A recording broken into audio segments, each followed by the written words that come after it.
அவளை நோக்கி 2 அடிகள் எடுத்து வைத்த பிறகுதான் அவள் அருகில் 2 ஆண்கள் ஆடுவதும் அவ்வப்போது ஷிவானியை உரசுவதுமாக இருப்பதை கவனித்தான். அதை பார்த்ததும் சர்வாவிற்கு கோபம் வந்தது. வேகமாக அவர்கள் அருகில் சென்றான். அதே நேரம் அங்கு ஓடிக்கொண்டிருந்த பாட்டு சத்தமும் அதிகரிக்க யாரோ வேண்டுமென்றே செய்வது போல தோன்றியது. அதே நேரம் அந்த ஆண்கள் தன்னை தொடாதபடி நகர்ந்து நகர்ந்து ஆடிக்கொண்டிருந்தாள் ஷிவானி. என்ன பியூட்டிஃபுல் லேடி, எதுக்கு விலகி விலகி போறீங்க? உங்களுக்காக தான் இவ்வளோ தூரம் வந்திருக்கோம் என்று சொல்லிக்கொண்டே ஒருவன் ஷிவானியின் கையை பிடித்து நெருங்கி வர சட்டென கையை உருவிய ஷிவானி அவனை கன்னத்தில் அறைந்தாள். திடீரென அவள் அடிப்பாள் என எதிர்பார்க்காதவன் கீழே விழுந்தான். எவ்வளோ தைரியம் இருந்தா என் கைய பிடிப்ப, ராஸ்கல், கொன்னுடுவேன் என்று ஷிவானி கோபமாக கூறினாள். அனைவரும் இசையிலும் நடனத்திலும் மூழ்கிப் போயிருந்ததால் யாருமே இந்த சலசலப்பை கண்டுகொள்ளவில்லை. கீழே விழுந்தவனை முறைத்துவிட்டு ஷிவானி அங்கிருந்து நகர இன்னொருவனோ அவள் முடியை பிடித்து இழுத்தான். ஆ என்று வலியில் கத்திய ஷிவானி அவனை முறைக்க, எங்க எஸ்கேப்பாக பாக்குற? ரொம்பதான் திமிரு உனக்கு. எவ்வளோ தைரியம் இருந்தா ஒரு ஆம்பளைய கை நீட்டி அடிச்சிருப்ப என்று வேண்டுமென்றே அவள் தலைமுடியை இன்னும் வலுவாக இழுத்தான். அதில் ஷிவானி வலியில் கத்த, அடுத்த நொடி எங்கிருந்தோ வந்த கை அந்த இளைஞனின் முகத்தை பதம் பார்த்திருந்தது. அதில் ஷிவானியை விட்டு நகர இருவருக்கும் இடையில் வந்து நின்ற சர்வா கைகளை முறுக்கிக் கொண்டு அவனை முறைத்தான். டேய், யாருடா நீ என்று கீழே விழுந்து கிடந்தவனும் எழுந்து சர்வாவிடம் சண்டைக்கு வர சர்வா தள்ளிவிட்டவனும் கோபத்தோடு வந்தான். அவனுக்கு சர்வாவை அடையாளம் தெரியாமல் போனாலும் சர்வாவிற்கு அவனை நன்றாகவே தெரிந்திருந்தது. அன்றொரு நாள் ஹோட்டலில் வேதிகாவிடம் அத்துமீற நினைத்த அதே விக்டர் தான் இவன். அன்று சர்வாவிடம் அடி வாங்கி இனி தவறு செய்ய மாட்டேன் என்று கூறியவன் கூடவே அவன் டைகரின் விசுவாசி என்று கூறியதால் சர்வா அன்று விட்டு விட்டான். இன்று மீண்டும் ஷிவானியிடமும் அதே தவறை அவன் செய்வதை பார்க்க சர்வாவிற்கு கோபம் கட்டுக்கடங்காமல் வந்தது. அந்த விக்டர் சர்வாவை அடிக்க வர அவன் கையை தடுத்து பிடித்திருந்தான் சர்வா. கைய விடுறா, இல்லனா உன்னை இங்கேயே கொன்னுடுவேன் என்று கத்தினான் அவன். பொண்ணுங்களை பார்த்தா உன் கை சும்மா இருக்காதா? உன் கைய இங்கேயே உடைச்சா கூட தப்பில்ல. உன் மனசுல என்ன நினைச்சுக்கிட்டு இருக்க? பெரிய ரவுடியாடா நீ என்று பதிலுக்கு சர்வாவும் கோபத்தில் கத்தினான். பாட்டுச் சத்தத்தை என்றாலும் சர்வாவின் முகத்திலிருந்த கோபம் அந்த விக்டருக்கு அப்பட்டமாக தெரிந்தது. வேறு ஒருவனாக இருந்தால் தன்னை பார்த்ததும் பயந்து ஓடியிருப்பான். தன்னையே எதிர்க்கிறான் என்றால் இவன் சாதாரண ஆள் இல்லை என்று யோசித்துக் கொண்டிருக்க இந்த பக்கம் சர்வா சிறிதும் அசராமல் டைகர் உருவெடுத்து நின்றிருந்தான். அவ்வளோ திமிராடா உனக்கு என்று விக்டர் சர்வாவை அடிக்க வர சர்வாவும் அவனோடு சண்டையிட்டான். இருவரும் மாறி மாறி எட்டி உதைத்து கைகளை முறுக்கிக் கொண்டும் சண்டையிட இறுதியாக மாறி மாறி உதைத்ததில் ஆளுக்கு ஒரு புறம் விழுந்தனர். சர்வா என்று அவனிடம் ஓடி வந்த ஷிவானி, உங்களுக்கு ஒண்ணு ஆகலையே என்று கேட்க இல்லை என்பது போல தலையாட்டிய சர்வாவின் கையில் அடிபட்டிருந்தது. வயிற்றிலும் காலிலும் கூட அதீத வலியை உணர்ந்தான் சர்வா. அவனால் எழ முடியவில்லை. என்னாச்சு சர்வா, என்ன பண்ணுது என்று ஷிவானி அவனை பார்த்து கொண்டிருக்க மீண்டும் அவள் முடியை பிடித்து தூக்கினான் விக்டர். ஷிவானி வலியில் கத்தினாள். இப்போது அங்கு இருக்கும் அனைவருக்குமே ஏதோ சண்டை என்று புரிந்திருக்க அங்கிருந்து கலைந்து செல்ல ஆரம்பித்திருந்தனர். பாட்டுச் சத்தமும் குறைந்து ஷிவானியின் அழுகுரல் மட்டுமே அந்த இடத்தை நிறைத்தது. அதில் கடினப்பட்டு தனது வலியை பொறுத்து கொண்டு எழுந்து நின்ற சர்வா மீண்டும் சண்டையிட தயாராகி இருந்தான். டேய், அவளை விடு, இல்ல நீ உயிரோட இருக்க மாட்ட என்று விரல் நீட்டி எச்சரித்தான் சர்வா. அதைத் தாண்டி சர்வாவால் எதுவும் செய்ய முடியவில்லை. எப்படி இந்த விக்டரை என்னால அடிக்க முடியல? இவன் என்னை விட பலசாலியா என்ற கேள்வி சர்வாவின் மனதிற்குள் எழுந்தது.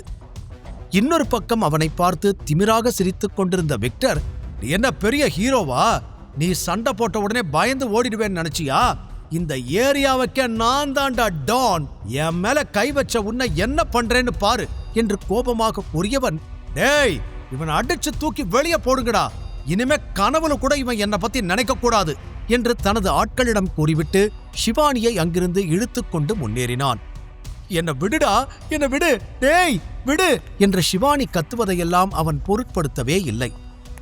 ஏய், அவளை விடு, இல்லனா உன்னை கொன்னுடுவேன், டேய் விடுறா என்று சர்வா அவனை தடுக்க முயன்றான்.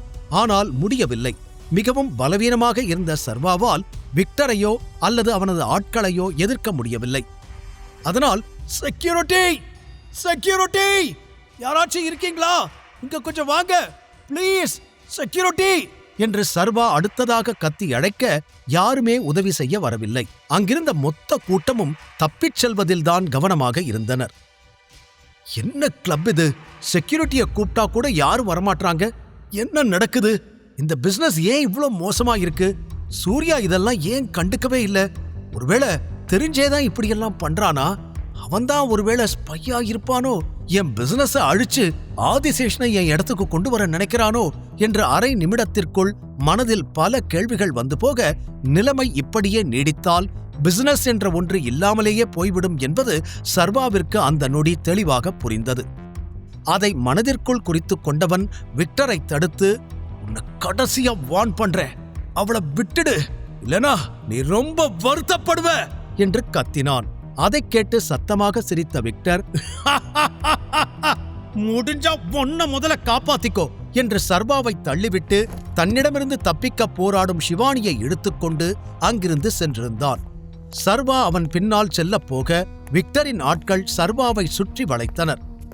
சர்வாவிற்கும் ஏற்கனவே உடல் பலவீனமாக இருக்க எப்படி இவர்களையெல்லாம் சமாளிப்பது என்று புரியவில்லை. தலை வேறு சுற்றியது. இல்ல, மயங்கக்கூடாது, சிவானி என்ன நம்பிதான் வந்தா, அவளை காப்பாத்தணும் என்று தனக்குத்தானே கூறி கடினப்பட்டு கண்களை திறந்து பார்க்க ஒருவன் சர்வாவை அடிக்க ஓடி வந்தான். மற்றவர்களோ ஆளுக்கு ஒரு ஆயுதத்தோடு சர்வாவை சுற்றி வளைத்திருந்தனர். ஓடி வந்தவன் சர்வாவின் வயிற்றிலேயே எட்டி உதைக்க தடுமாறி கீழே விழுந்தான் சர்வா. என்னடா எல்லாரும் பார்த்துக்கிட்டு இருக்கீங்க, அடிக்க என்றதும் அனைவருமே அடிக்க தயாரான நேரம், இங்க என்ன நடக்குது, எல்லாரும் என்ன பண்ணிக்கிட்டு இருக்கீங்க என்று பின்னாலிருந்து ஒரு குரல் கேட்டு அனைவரும் திரும்பி பார்த்தனர். கீழே விழுந்து கிடந்த சர்வாவிற்கும் அந்த குரல் கேட்க, நல்லவேளை செக்யூரிட்டி வந்துட்டார் போல என்று நிம்மதியடைந்தவன் கடினப்பட்டு வருவது யார் என்று பார்க்க திரும்பினான். முதலில் அவன் பார்வைக்கு எதுவும் அகப்படவில்லை. கண்களை சுருக்கி சர்வா பார்க்க மங்கலான ஒரு உருவம் அவனை நோக்கி வந்தது. சில நொடிகள் கழித்து முகத்தை தெளிவாக பார்த்த சர்வா அது யார் என்று தெரிந்ததும் மொத்தமாக அதிர்ந்து போனான். அந்த உருவத்தைக் கண்டு சர்வாவின் இதயத் துடிப்பே நின்று போனது. அப்படி சர்வா யாரை பார்த்தான்? எதற்காக அவன் பயப்பட வேண்டும்? சர்வா சிவானியை விக்டரிடமிருந்து காப்பாற்றுவானா? அப்போது அனைவரும் சேர்ந்து அவனை அடிக்க நெருங்கிய நேரத்தில், நிறுத்துங்க, என்ன நடக்குதுங்க என்று ஒரு குரல் கேட்டு அனைவரும் திரும்பி பார்த்தனர். தானும் திரும்பி பார்த்த சர்வா எதிரில் வந்தவனைக் கண்டு உடனே முகம் மாறினான். படிக்கட்டில் ஏறி டான்ஸ் ஃப்ளோருக்கு நடந்து வந்தான் பவானி. அவன் விக்ரமனுக்கு தெரிந்தவன் என்பதால் அவனுக்கு சர்வாவையும் தெரிந்திருந்தது.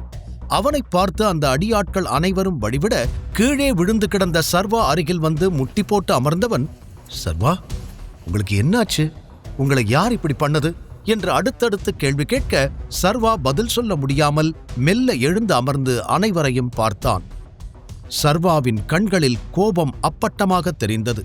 அண்ணே, யாருனே இவன்? இவனை உங்களுக்கு தெரியுமா என்று புரியாமல் கேட்டனர். வாய மூடுங்கடா, என்ன பண்ணி தொலைச்சிங்க என்று மீண்டும் கத்தினான் பவானி.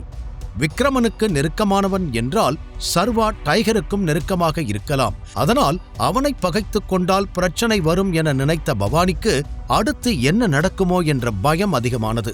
அப்போது தெளிவாக எழுந்து நின்ற சர்வா வலித்த கையை பிடித்துக்கொண்டு, அந்த விக்டர் எங்க? அவனை என் முன்னாடி கொண்டு வந்து நிறுத்து என்று கோபமாக கூறினான். பவானி சர்வாவிடம் வந்து, என்ன நடந்துச்சு சர்வா? நீங்களும் விக்டரும் சண்டை போட்டீங்களா? விக்டர் ஏதாவது தப்பு பண்ணிட்டானா? எதுக்காக அவனை தேடுறீங்க என்று அடுத்தடுத்து கேள்விகள் கேட்க கோபத்திலிருந்த சர்வா பற்களை கடித்தான். எனக்கு உன்கிட்ட பேசணும் தனியா, நீ மட்டும் வா, உனக்கு ஒரே நிமிஷம்தான் டைம், அண்ட் அது வரைக்கும் சிவானிக்கு எதுவும் ஆகக்கூடாது. அவன் மேல ஒரு சின்ன கீறல் விழுந்துச்சுனா கூட இந்த மொத்த கூட்டத்தையும் அடியோட அழிச்சிடுவேன் என்று உரிமை விட்டு அங்கிருந்த பாத்ரூம் உள்ளே சென்றான் சர்வா. பவானிக்கு ஒன்றுமே புரியவில்லை. ஆனால் சர்வா பேசியதில் பிரச்சனையின் வீரியம் மட்டும் புரிந்தது.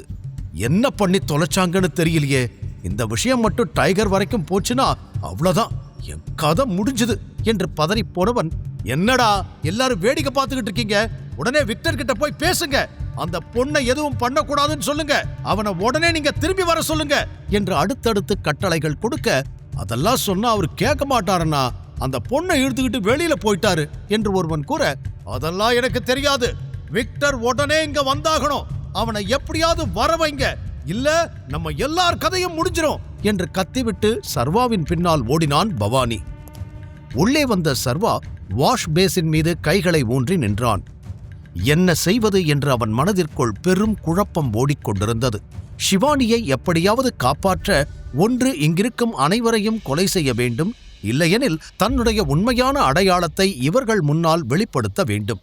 இதில் எதை செய்வது, எப்படி செய்வது என்று அவன் சிந்தித்துக் கொண்டிருக்க உள்ளே ஓடிவந்த பவானி, முழு கதையையும் கேட்டு மகிழ பாக்கெட் FM ஆப்பை டவுன்லோட் செய்யுங்கள். லிங்க் டிஸ்கிரிப்ஷனில் கொடுக்கப்பட்டுள்ளது.